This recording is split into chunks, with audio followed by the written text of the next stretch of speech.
There's a famous old saying that east is east and west is west. And this holds true for motorcycling as well. Let me explain how.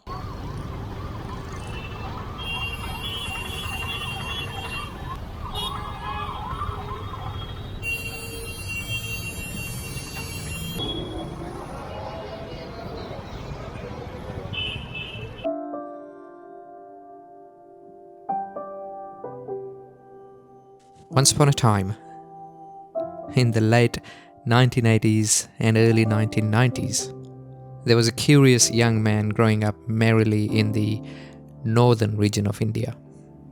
He would often cut out photos from magazines of motorcycles and paste them all over his bedroom walls.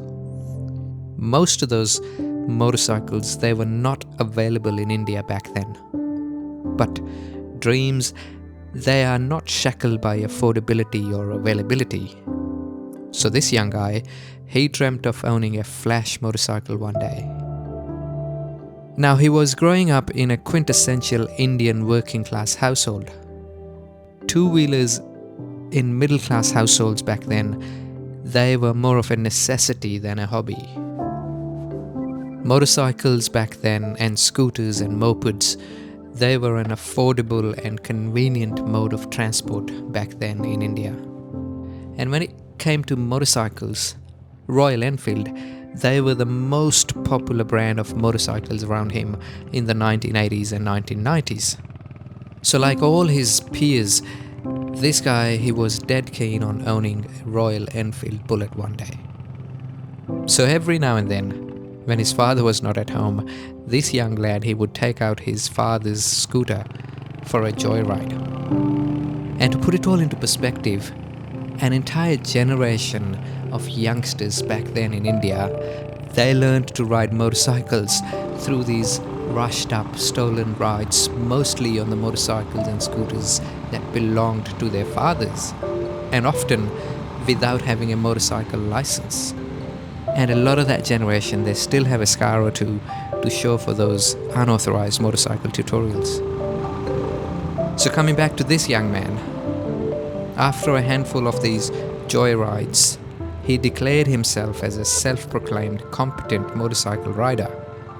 And therefore, he expressed his desire to own a Royal Enfield Bullet, only to be mocked for his audacious and foolish demand. He was sat down and given a lesson in how Royal Enfields were meant for sturdy, muscular men who could handle and look good on such heavy, monstrous motorcycles. And with his average height and lean stature, he was declared undeserving of a Royal Enfield, and then relegated to other brands and lesser powered motorcycles. Against his wishes, he ended up riding a 135cc motorcycle, and forever carried a grudge against the Royal Enfield brand. Then somewhere in 1999, this guy, he left India and moved to the West. He got busy in building himself a career and a life, but he remained hopelessly in love with motorcycles and the idea of owning a flash new motorcycle one fine day. That young guy from the 1990s is now in his 40s. And life in the West has been extremely kind towards him. A year or so ago, he decided to revive his motorcycling dream. And this time, he went about it in the correct way, sitting through a motorcycling license program before going out and buying himself a motorcycle. And as is the case in the West, he now motorcycles over the weekends as a hobby. Motorcycles are no longer a middle-class necessity.